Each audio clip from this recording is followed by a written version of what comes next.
How tennis rackets have changed. In 2016, the British professional tennis player Andy Murray was ranked as the world's #1.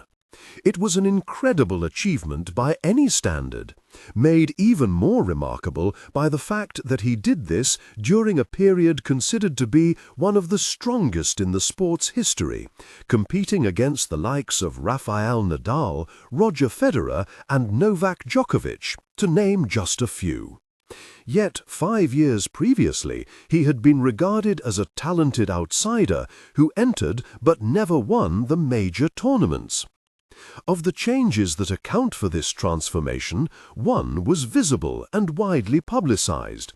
In 2011, Murray invited former #1 player Ivan Lendl onto his coaching team, a valuable addition that had a visible impact on the player's playing style.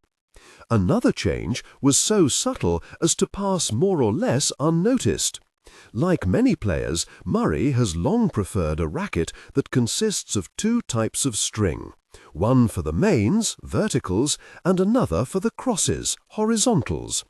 While he continued to use natural string in the crosses, in 2012 he switched to a synthetic string for the mains. A small change, perhaps, but its importance should not be underestimated. The modification that Murray made is just one of a number of options available to players looking to tweak their rackets in order to improve their games. Touring professionals have their rackets customized to their specific needs, says Colin Triplow, a UK-based professional racket stringer. It's a highly important part of performance maximization. Consequently, the specific rackets used by the world's elite are not actually readily available to the public. Rather, each racket is individually made to suit the player who uses it. Take the US professional tennis players Mike and Bob Bryan, for example. "We're very particular with our racket specifications," they say. "All our rackets are sent from our manufacturer to Tampa, Florida, where our frames go through a thorough customization process." They explain how they have adjusted not only racket length, but even experimented with different kinds of paint. The rackets they use now weigh more than the average model and also have a denser string pattern, that is, more crosses and mains. The primary reason for these modifications is simple. As the line between winning and losing becomes thinner and thinner, even these slight changes become more and more important. As a result, players and their teams are becoming increasingly creative with the modifications to their rackets as they look to maximize their competitive advantage. Modifications mainly date back to the 1970s, when the amateur German tennis player Werner Fischer started playing with the so-called spaghetti-strung racket. It created a string bed that generated so much topspin that it was quickly banned by the International Tennis Federation. However, within a decade or two, racket modification became a regularity. Today, it is, in many ways, an aspect of the game that is equal in significance to nutrition or training. Modifications can be divided into 2 categories, those to the string bed and those to the racket frame. The former is far more common than the latter. The choice of the strings and the tension with which they are installed is something that nearly all professional players experiment with. They will continually change it, depending on various factors, including the court surface, climatic conditions, and game styles. Some will even change it depending on how they feel at the time.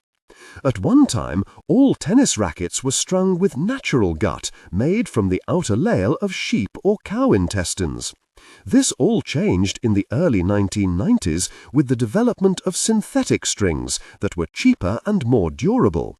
They are made from 3 materials: nylon, relatively durable and affordable, Kevlar, too stiff to be used alone, or copolyester, polyester combined with additives that enhance its performance. Even so, many professional players continue to use a hybrid setup, where a combination of both synthetic and natural strings are used. Of the synthetics, copolyester is by far the most widely used. It's a perfect fit for the style of tennis now played, where players tend to battle it out from the back of the court rather than coming to the net. Studies indicate that the average spin from a copolyester string is 25% greater than that from natural string or other synthetics. In a sense, the development of copolyester strings has revolutionized the game. However, many players go beyond these basic adjustments to the strings and make changes to the racket frame itself.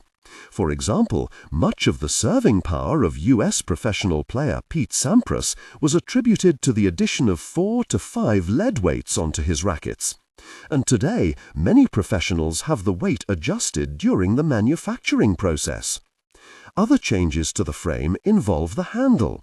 Players have individual preferences for the shape of the handle, and some will have the handle of one racket molded onto the frame of a different racket. Other players make different changes. The Portuguese professional Gonçalo Oliveira replaced the original grips of his rackets with something thinner because they had previously felt uncomfortable to hold. Racket customization and modification have pushed the standards of the game to greater levels that few could have anticipated in the days of natural strings and heavy wooden frames. And it's exciting to see what further developments there will be.